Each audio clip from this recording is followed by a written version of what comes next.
It's not hard to imagine Donald Trump leading us into a war just because somebody got under his very thin skin. Americans aren't just electing a president in November.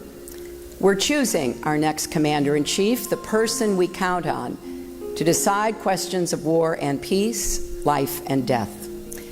And like many across our country and around the world, I believe the person the Republicans have nominated for president cannot do the job.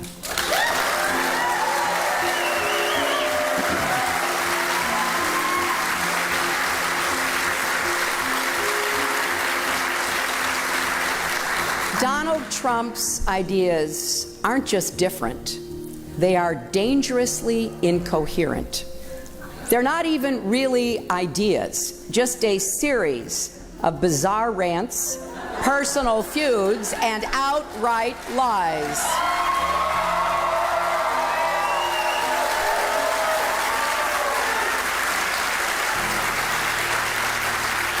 He is not just unprepared, he is temperamentally unfit to hold an office that requires knowledge, stability, and immense responsibility.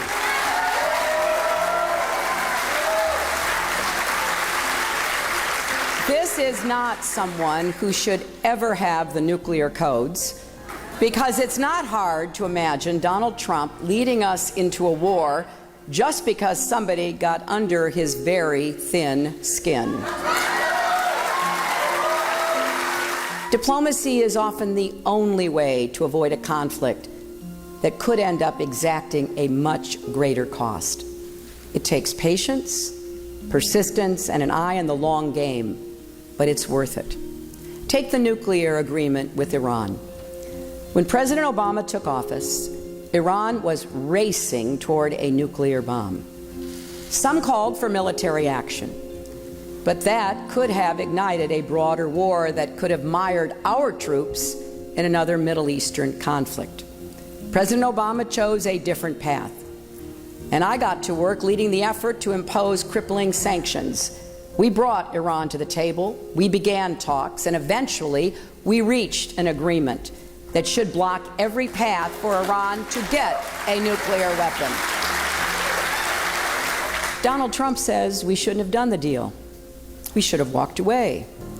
But that would have meant no more global sanctions and Iran resuming their nuclear program and the world blaming us. So then what? War? Telling the world, good luck, you deal with Iran? Of course, Trump doesn't have answers to those questions. Donald Trump doesn't know the first thing about Iran or its nuclear program.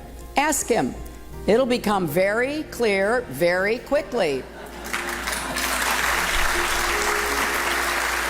Now imagine Donald Trump sitting in the Situation Room, making life or death decisions on behalf of the United States. Imagine him deciding whether to send your spouses or children into battle. Imagine if he had not just his Twitter account at his disposal when he's angry, but America's entire arsenal. Do we want him making those calls? Someone thin-skinned and quick to anger who lashes out at the smallest criticism. Do we want his finger anywhere near the button? Well, I have a lot of faith that the American people will make the right decision. This is a country with a deep reservoir of common sense and national pride, and we're all counting on that.